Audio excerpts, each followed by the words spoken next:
বন্ধুরা, আসসালামু আলাইকুম। সুবচন দিনাজপুরে স্বাগতম। আমি এর আগে কয়েকটি এপিসোডে দিনাজপুরের সংবাদপত্র নিয়ে আলোচনা করেছি। আজকে আমি আলোচনা করব দিনাজপুর হতে প্রকাশিত দৈনিক আজকের দেশবার্তা পত্রিকা নিয়ে।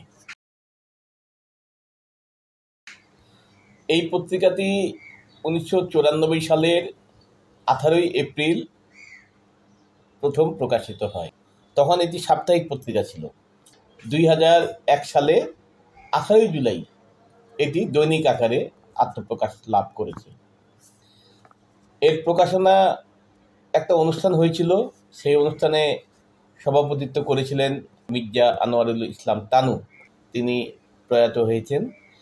দিনাজপুরের অতি পরিচিত মুখ, একজন সামাজিক সাংস্কৃতিক রাজনৈতিক ব্যক্তিত্ব হিসেবে পরিচিত ছিলেন মির্জা আনোয়ারুল ইসলাম তানু। তিনি এই পত্রিকাটির প্রধান সম্পাদকের দায়িত্ব পালন করেছেন। আর এই পত্রিকার শুরু থেকে উপদেষ্টা সম্পাদক ছিলেন খায়রুল আলম। খায়রুল আলমও দিনাজপুরের একজন পরিচিত মুখ। তিনি একজন শিল্পপতি এবং দৈনিক প্রতিদিন পত্রিকার তিনি সম্পাদক। পত্রিকাটি যখন সাপ্তাহিক অবস্থায় ছিল তখন এর অফিস ছিল মালদহপট্টিতে।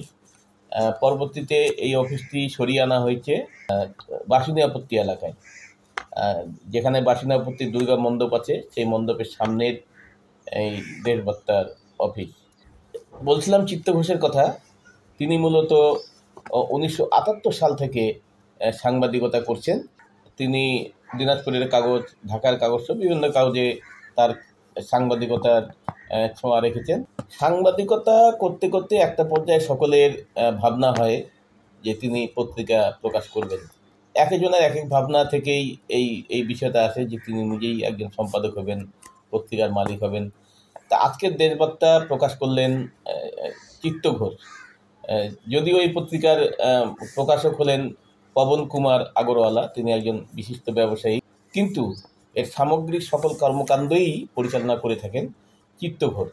তা আমি চিত্ত ঘোষের কাছ থেকে আমরা জানার চেষ্টা করব যে পত্রিকাটি কেন, কিভাবে তিনি প্রকাশ করলেন। দেশবার্তা দৈনিক পত্রিকা হিসেবে আত্মপ্রকাশের পূর্বেই আমরা সাপ্তাহিক পত্রিকার একটি প্রকাশনা আমরা শুরু করেছিলাম। সেটি সাপ্তাহিক দেশবার্তাই। সেটি আমরা 1994 সালের আমরা 18 এপ্রিল কি 19 এপ্রিল থেকে এটা শুরু করি এবং পরবর্তী দীর্ঘ সময় চলে যাওয়ার পরে 2001 সালে 18 জুলাই থেকে এই দেশবার্তাকে আমরা দৈনিকে রূপান্তরিত করি এবং দেশবার্তা শুরু লগ্ন থেকেই আমাদের দিনাজপুরের প্রথিতযশা সম্পাদক, সাংবাদিক এবং নাট্যকর্মী এবং আমার সাংবাদিকতার জীবনের প্রেরণা এবং সাহস দাতা দৈনিক প্রতিদিনের সম্পাদক জনাব খায়রুল আলম, তিনি আমার সেই পত্রিকার উপদেষ্টা ছিলেন। তিনি সম্মতি দিয়েছেন যে আমার পত্রিকায় যেন তিনি থাকেন। তিনি উপদেষ্টা মণ্ডলীর ছিলেন, উপদেষ্টা সম্পাদক ছিলেন এবং প্রধান সম্পাদক ছিলেন আরেক দিনাজপুরের গুণী মানুষ এবং সর্বজন শ্রদ্ধেয় মানুষ মির্জা আনোয়ারুল ইসলাম তানু। দিনাজপুরের সংবাদপত্রের সংখ্যার দিক দিয়ে বেশি হলেও মানসম্মত সংবাদপত্র দিনাজপুরে এখনও আপনার অভাব থেকে গেছে। দিনাজপুরের অন্যান্য জেলার আপনার সংবাদপত্রগুলো রঙের ছোঁয়া পেলেও দিনাজপুরের সংবাদপত্রগুলো কোনোটাই রঙের ছোঁয়া পায়নি। কেউ কেউ কখনও কোনো বড় ধরনের বিজ্ঞাপন পেলে বা বিজ্ঞাপনদাতাদের শর্ত অনুযায়ী একটা রঙিন সংখ্যা বের হয়, কিন্তু আমরা কখনোই এই মুদ্রণের উন্নতিকরণে পত্রিকার মান উন্নয়নে করার জন্য আমাদের যেখানে সম্পাদকরা যারা আছেন, যারা অনেক বেশি অর্থ নিয়ে পত্রিকা বের করেছেন, কেউই তারা এদিকটিতে নজর দেননি। যার কারণে দিনাজপুরে এই সংবাদপত্র জগৎটা অবহেলিত হয়ে আছে এবং সব কিছু খুঁড়িয়ে খুঁড়িয়ে চলছে। এবং এখন মানুষের যে মানে পাঠক সৃষ্টি হচ্ছে না। লাইব্রেরিতে আপনার কোনো বই পড়ার লোক আপনার খুঁজে পাওয়া যায় না। সংবাদপত্রের যদি আপনার মানে ওয়ালে যদি সংবাদপত্র টাঙানো যায়, সেখানে ভিড় করে কেউ সংবাদপত্রের খবর পড়ছে না।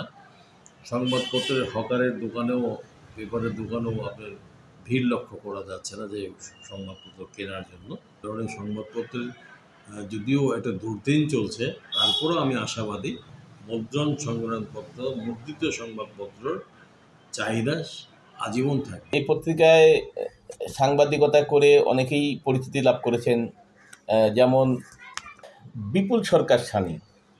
তিনি বর্তমানে চ্যানেল 24-এ কর্মরত আছেন। তার কর্মজীবন শুরু হয়েছিল আজকের দেশবার্তার মাধ্যমে। আর বর্তমানে আছেন রফিক প্লাবন, তিনি একজন ভালো রিপোর্টার হিসেবে প্রতিষ্ঠিত লাভ করেছেন। এই পত্রিকার সাথে আরও যুক্ত ছিলেন অধীর কুমার মণ্ডল, তিনি ঈশ্বরদীর মানুষ, কিন্তু এই পত্রিকার সাথে একসময় যুক্ত ছিলেন। অনেক বড় বড় সাংবাদিক আজকের দেশবার্তার সাথে যুক্ত থেকে কাজ করেছেন। এই পত্রিকাটি সবসময় স্বচ্ছ সাংবাদিকতায় যুক্ত থাকে, অথেন্টিক নিউজ প্রকাশের চেষ্টা করা হয়। এটাই হলো এই পত্রিকাটির সাথে যারা যুক্ত তাদের বৈশিষ্ট্য। আর সম্পাদক নিজেও অত্যন্ত সক্রিয়, চিত্ত ঘোষ। তিনি সবসময়ই সাংবাদিকতাকে নিষ্কলুষভাবে চালানোর চেষ্টা করেন। সাংবাদিকতা যেন কোনোভাবেই কলুষিত না হয়, তার পত্রিকা যেন কখনোই ব্যাড রিপোর্ট বা খারাপ রিপোর্টিংয়ের মাধ্যমে কোনো কিছু ভিন্ন মতলব বা উদ্দেশ্য হাসিলের চেষ্টা না হয়, সেই চেষ্টা তার মধ্যে রয়েছে। আজকের দেশবার্তার সাথে বিভিন্ন সময়ে যুক্ত ছিলেন দিনাজপুরের অতি পরিচিত রঞ্জন কৃষ্ণ ভট্টাচার্য, আখতারুল আলম বুলু, হামিদুল হক টিপু, সুব্রত মজুমদার ডলার, এমদাদুল হক মিলন। আমি নিজেও এটার সাথে জড়িত। এইভাবে দেখা যাচ্ছে যে দিনাজপুরের অনেক বড় বড় সাংবাদিক আজকের দেশবার্তার সাথে কোনো না কোনো সময়ে কোনো না কোনোভাবে যুক্ত ছিলেন। তারা সক্রিয় থেকে কাজ করার চেষ্টা করেছেন এবং এখনও অনেকে, এবং এখান থেকেও কাজ করে অনেকে আবার প্রতিষ্ঠা লাভ করেছেন। পরবর্তীতে অন্য জায়গায় তারা ভালো জায়গায় যুক্ত হয়েছেন। তো এই পত্রিকাটি প্রকাশনা আগামীতে অব্যাহত থাকবে, এটা আমার ব্যক্তিগত বিশ্বাস। কারণ এই পত্রিকার যিনি সম্পাদক, তিনি নিজেই সাংবাদিকতা করেন এবং সাংবাদিকতায় অনেকগুলো তিনি অ্যাওয়ার্ড লাভ করেছেন। তিনি ব্র্যাকের অ্যাওয়ার্ড লাভ করেছেন এবং বসুন্ধরা গ্রুপের প্রদত্ত সাংবাদিকতায় যে অ্যাওয়ার্ড শুরু হয়েছিল, সেই অ্যাওয়ার্ডের প্রথম অ্যাওয়ার্ড তিনি লাভ করেছিলেন।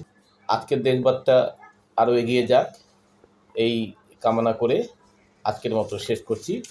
সবাইকে ধন্যবাদ।